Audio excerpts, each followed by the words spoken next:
అందరికీ నమస్తే. కొత్త పెన్షన్లకు సంబంధించిన ఒక పెద్ద అప్డేట్ వచ్చింది. అసలు దీని అప్డేట్ అనాలనా లేకపోతే ఇంకేమనాలనో తెలవదు. ముందు వింటే మీకే అర్థమవుతుంది.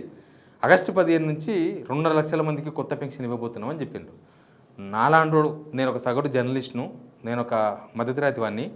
నాకు చాలామంది కలిసినోళ్ళు లేకపోతే ఫోన్లు అడుగుతుంటారు, సార్ పెన్షన్లు ఎప్పుడు వస్తుంటాయని. నేను కూడా ఆగస్టు 15కి వెళ్ళి వచ్చినాయని చెప్పిన. అయితే ఆగస్టు 15కి ఇయ్యరంట. ఆగస్టు 15కి వెళ్ళి అప్లికేషన్ల ప్రాసెస్ స్టార్ట్ అవుతుందంట. చూసినరా, మనం తప్పు అర్థం చేసుకుంటున్నాం, ఇప్పటికీ మోసపోతున్నాం.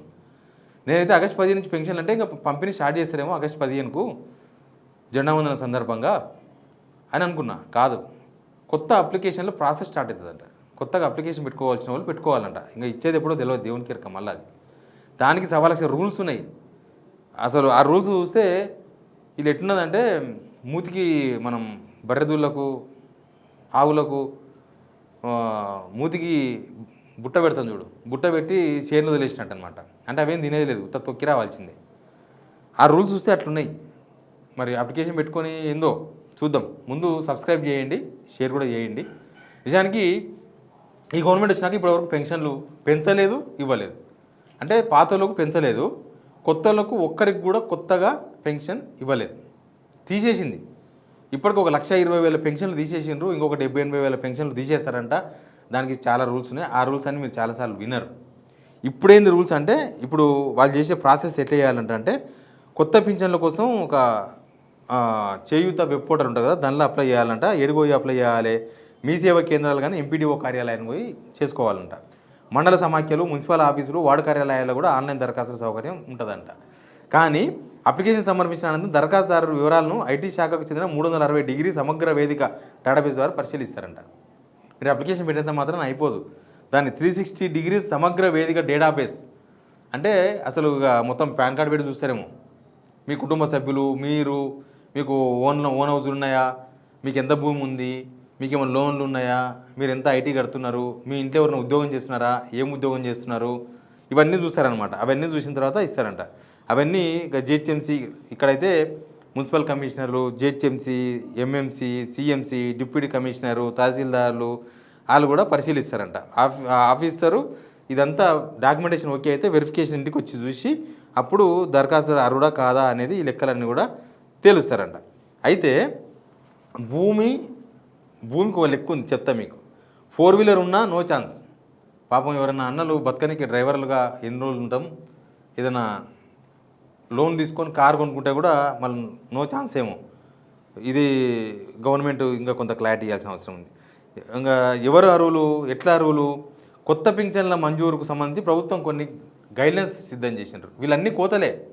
ఇప్పుడు ఫస్ట్ ఉచిత కరెంటు అన్నారు, అందరికీ 200 యూనిట్లు అన్నాడు. తర్వాత ఏమన్నారు, దానికి అర్హత ఉందా, నీకు వైట్ రేషన్ కార్డు ఉందా, నీకు అది ఉందా, నీకు ఇది ఉందా, నువ్వు ఒక్కసారి 200 యూనిట్లు దాటినా నువ్వు అనర్హుడు అవుతావు. లాస్ట్ 1 ఇయర్లో, అంతకుముందు నువ్వు అప్లై చేసిన అంతకుముందు 1 ఇయర్ చూస్తారు. తర్వాత ఇవన్నీ చెప్పిండ్రు. 500 గ్యాస్ సిలిండర్ కూడా అట్లే చేసిండ్రు. ఇక ఉచిత బస్సు ఒకటి అందరికి ఇస్తున్నారు, దానికి ఒక పెద్ద కథ ఉన్నది. అయితే ఇప్పుడు ఏంది, దరఖాస్తుదారుల ఇంట్లో పిల్లలు, దరఖాస్తుదారుని ఇంట్లో ఇప్పుడు దేని పెన్షన్ ఎవరుకుంటారు, అవ్వలో తాతలో ఎవరైనా వీడియోస్ వాళ్ళ వీళ్ళు పెట్టుకుంటారు కదా, వాళ్ళ ఇంట్లో పిల్లలంట. ప్రభుత్వ ఉద్యోగం కానీ, ప్రైవేట్ ఉద్యోగం కానీ, అవుట్సోర్సింగ్ ఉద్యోగం కానీ, కాంట్రాక్ట్ ఉద్యోగాలు కానీ ఉంటే వాళ్ళు అనర్హులంట. ఎట్లుంది చూసినరా, మోకాలకు బోడిగుండుకు లింక్ పెట్టిండ్రు. ఇప్పుడు సరే, ప్రభుత్వ ఉద్యోగాలు ఉన్న దగ్గర మీరు ఇవ్వలేము అన్నారు. సరే, మీ గైడ్లైన్స్, మీ రూల్స్ మీకు ఉన్నాయి. ప్రభుత్వ ఉద్యోగుల పిల్లలు ఉన్న వాళ్ళు కూడా ముసలోళ్ళకు రూపాయి ఇవ్వకపోవచ్చు కదా. ప్రభుత్వ ఉద్యోగులంత మాత్రాన వాళ్ళ తల్లిదండ్రులు చూసుకుంటున్నారా, అదొకటి. ప్లస్ ప్రైవేట్ ఉద్యోగులు అంట. ప్రైవేట్ ఉద్యోగులకు వీళ్ళకే సంబంధం, ప్రైవేట్ ఉద్యోగాలు అయ్యాలు ఉంటాయి, రేపు ఊసిపోతాయి, తుమ్మితే ఊసిపోయి ఉంటాయి ప్రైవేట్ ఉద్యోగాలు. ప్రైవేట్ ఉద్యోగుల పిల్లలు ప్రైవేట్ ఉద్యోగాలు చేసినా ఆ ఇంట్లో ఉన్న వాళ్ళకు, ఆ ఇంట్లో అవ్వకు తాతకు పెన్షన్ రాదంట. ఎలక్షన్స్ అప్పుడేమో అవ్వకిస్తాం, తాతకిస్తాం, ఒక ఇంట్లో ఒకటే ఎట్లు ఇస్తాడు కేసీఆర్, మేము 2 ఇస్తాం, 3 ఇస్తామని చెప్పిండ్రు. ఇప్పుడేమో ఇవి అంట. తర్వాత అవుట్సోర్సింగ్ కాంట్రాక్ట్ ఉద్యోగాలంట. అవుట్సోర్సింగ్ కాంట్రాక్ట్ ఉద్యోగులు జీతాలు ఎంత ఉంటాయి, వాళ్ళ జీతాలు 13,000 కాడ స్టార్ట్ అయితే 22,000, లాస్ట్కి 28,000 కాడ ఉంటుంది వాళ్ళ జీతం. ప్రైవేటు కాంట్రాక్ట్ అవుట్సోర్సింగ్ వాళ్ళ తల్లిదండ్రులకు, లేకపోతే వాళ్ళ ఇంట్లో ఉండే ముసళ్ళకు కూడా పెన్షన్ లేదంట. వాళ్ళకి లక్షల జీతాలు ఇస్తున్నాయి గవర్నమెంటు. ఏం ఆలోచిస్తుందో తెలియదు. తర్వాత 4 వీలర్స్ ఉన్న కుటుంబాలు కూడా అనర్హులు. నేను చెప్పిన ఇందాక, ఆటో వరకు ఓకే, బతకనికి ఒక ట్యాక్సీ ప్లేట్ కార్ తీసుకుంటే మరి అది 4 వీలరే అవుతుంది. 4 వీలర్ అంటే ఇంకేమేమి వస్తావు వాళ్ళకు. ఆదాయానికి సంబంధించి అంట ఇది ఇది ఒక పెద్ద మెలికే చూడండి, ఎన్ని మెలికలు ఉన్నాయి దీనిలో. ఆదాయానికి సంబంధించి గ్రామీణ ప్రాంతాల్లో 1,50,000 అనంట ఇన్కమ్, 1.5 lakh గుర్తుపెట్టుకోండి. పట్టణ ప్రాంతాలలో 2 లక్షలకు మించి వార్షిక ఆదాయం ఉండొద్దు. అంటే హైదరాబాద్లో లేకపోతే సిటీలలో మన టౌన్లలో సంవత్సరం కుటుంబం మొత్తం కలిసి 16,000 ఉండొద్దంట. 16,000 ఉండాలి, 16,666 రూపాయలు ఉండాలి సిటీలలో. ఫ్యామిలీ మొత్తానికంటే ఒక 3-4 వచ్చి 16,600 రూపాయలు సంపాదిస్తారా? బతక కిరాయిలకే పోతాయి. మరి ఏందో లెక్కేందో.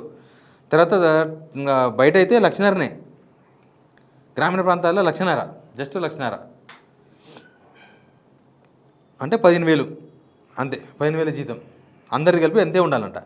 తర్వాత దరఖాస్తుల కుటుంబానికి 3 ఎకరాల భూమి మించి ఉండొద్దంట, సాగు భూమి 3 acres. 3 ఎకరాలు దాటితే ఆ ఇంట్లో ఎవరికి రాదు, ముసళ్ళకు ముడుగలకు. అసలు ఈ పెన్షన్ అర్థం ఏందో కూడా గవర్నమెంట్కి అర్థమైతే లేదు. తర్వాత 7.5 ఎకరాలకు మించి మెట్ట భూమి ఉంటే కూడా అనర్హులంట. మెట్ట భూమి 7.5 ఎకరాలు, తరి భూమి 3 ఎకరాల భూమి. ప్రభుత్వం నుంచి ఇతర పింఛన్లు పొందుతున్న వారు అనర్హులు. ఓకే, ప్రస్తుతం అర్హులకు అందుతున్న పింఛన్లు యథావిధిగా కొనసాగుతాయి, అంటే అదే 2,000 ఇస్తాం. కానీ ఈ ఇన్ని కండిషన్స్ మధ్య ఎవరికి ఇస్తారు పెన్షన్? ఎవరికి వస్తుంది? సరే, ప్రైవేట్ ఉద్యోగుల పిల్లలు ప్రైవేట్ ఉద్యోగులు అయితే కూడా పెన్షన్ ఇయ్యారంట, 4 వీలర్ ఉంటే ఇయ్యారంట, భూమి ఉంటే ఇయ్యారంట. ఇప్పుడు ఈడ ఒక పెద్ద కథ నాకు ఒకటి అర్థమైంది. హైదరాబాద్లో డబుల్ బెడ్రూమ్ కాదు, ఇందిరమ్మ ఇల్లు కావాలంటే 10,000 ముందు కట్టాలి, తర్వాత 6 లక్షల రూపాయలు కట్టాలి. విడతల వారీగా మీకు కాగానే సంవత్సరం రూపాయలు కట్టాలని చెప్పారు. అంటే సంవత్సరానికి 6 లక్షలు కట్టాలంటే నీకు ఆదాయం 6 లక్షలు ఉన్నట్టే కదా లెక్క. మరి 6 లక్షల ఆదాయం నువ్వు చూపించినప్పుడు నువ్వు ఈ పెన్షన్కు అనర్హులు అవుతావు కదా అప్లై చేసిన వాళ్ళు. ఆ కుటుంబంలో అనర్హులు అవుతారు కదా. ఇప్పుడు 6 లక్షల రూపాయలకి ఇన్కమ్ వస్తుందంటున్నప్పుడే కదా నువ్వు ఇందిరమ్మ ఇల్లుకు 6 లక్షల రూపాయలు కట్టేది సంవత్సరంలో విడతల వారీగా. మరి వీళ్ళు సంవత్సరానికి హైదరాబాదు ఇతర టౌన్లలో కేవలం 2 లక్షల రూపాయలే పెడుతున్నారు కదా లిమిట్. మరి ఏది క్యాన్సల్ అవుతుంది దీనిలో? పెన్షన్ క్యాన్సల్ అవుతుందా, ఇల్లు క్యాన్సల్ అవుతుందా? ఏదో ఒకటే ఉండాలి. వాళ్ళకు 6 లక్షల పెన్షన్ 6 లక్షల ఇన్కమ్ చూపిస్తే ఇల్లు, 6 లక్షల ఇన్కమ్ లేకపోతే పెన్షన్, అంతే. మరి రెండు ఒకలాగా ఎట్లుంటాయి? 6 లక్షలు ఉన్నప్పుడు 2 లక్షల స్కీమ్ ఉండదు కదా. గవర్నమెంట్ అది కూడా క్లారిటీ ఇవ్వాల్సిన అవసరం ఉంది. ఇంకా అసలు ఈ చేయూత పెన్షన్ మనకిచ్చే పింఛన్లు దేనికోసం ఇస్తారు? కొడుకులు ఎంత పెద్దోళ్ళు ఉన్నా, ఎంత ఆస్తి ఉన్నా, ఎన్ని భూములు ఉన్నా సరిగా చూసుకుంటలేరు. వాళ్ళకి బీపీ గోళీలు, షుగర్ గోళీలు, వాళ్ళకి దేనికైనా అవసరం పడుతుంది, వాళ్ళకి ఉపయోగపడుతుంది పెద్ద మనుషులకు. దానికోసమే కదా ఇచ్చేది. మళ్ళీ పిల్లల ఆస్తులకు, పిల్లల శాలరీలకు, పిల్లల బతుకుదేరు కోసం తీసుకున్న కార్లకు, లేకపోతే పిల్లలు బతుకుదేరు కోసమే కాదు మామూలుగా కొనే కార్లు, వాళ్ళకి ఎవరికి పిల్లలు వాళ్ళు సరిగా చూసుకోరో వీళ్ళ ఇన్కమ్ వీళ్ళకు 2,000 రూపాయలు 4,000 రూపాయలు మీరు ఇస్తామన్నది. 4,000 రూపాయలు ఇన్కమ్ ఉంటే వాళ్ళు మందుగోళీలకో దానికో దీనికో డాక్టర్కో మంచికో చెడుకో వస్తుందనే కదా చేయుత పెన్షన్ స్కీమ్ లక్ష్యమే అది కదా. కానీ గవర్నమెంట్ రూల్స్ చూస్తే అసలు వాళ్ళకు ఇది పుక్కడికి ఇస్తున్నాము ఎందుకు ఇవ్వాలి అన్నట్టుంది గవర్నమెంట్. పుక్కడికి ఇస్తున్నాము ఎందుకు ఇవ్వాలి? ఇవ్వకండి, ఇష్టం లేకపోతే ఇవ్వకండి. ఇన్ని రూల్స్ పెట్టి ఇవ్వడం ఏంది? రుణమాఫీ లాగానే ఉంది. రుణమాఫీ కనుక చేయమంటే మొత్తం రూల్స్ పెట్టి సగం మంది చేయకుండా పోయినరు చూడు. ఇప్పుడు ఇవన్నీ చేస్తే సగం మంది కాదు, మొత్తం ఎవరికి రాదు. 100 మంది అప్లై చేసుకుంటే 10 మందికి వస్తుందేమో. ఇంకా అన్నీ వాళ్ళు మొత్తం పరిశీలిస్తారంట కదా, మొత్తం అన్నీ చూస్తారంట. ఇప్పుడు వాళ్ళ పిల్లలు కారు కొంటే వాళ్ళ ఇంట్లో వాళ్ళ మనవడో వాళ్ళ కొడుకో కారు కొంటే ఈ ముసలామికి ఏం సంబంధం ఉంటుంది? ఆయన ఏదో బిజినెస్ చేసుకుంటే చేస్తుండొచ్చు. ఇంకా ఐటీ కడితేలోకి లేదు, మళ్ళీ వాళ్ళ ఇంట్లో ఎవరైనా ఐటీ కడితే దాన్ని కూడా లేదు. అందుకే అంటున్నా అసలు చేయుత పెన్షన్ లక్ష్యమే ఎవరు ఎంతమంది ఉన్నా వాళ్ళకు ధైర్యం కోసం ప్రభుత్వం మేమున్నాం అని చెప్పుకోనికే, వాళ్ళు ధైర్యంగా ఉండనికే ఇచ్చేదే చేయుత స్కీమ్. ఇంకా ఓట్లు వేసిన జనాలకు తెలవాలి, రూల్స్ పెట్టిన వీళ్ళకి తెలవాలి మధ్యలో ఏం జరుగుతుందో. Please subscribe.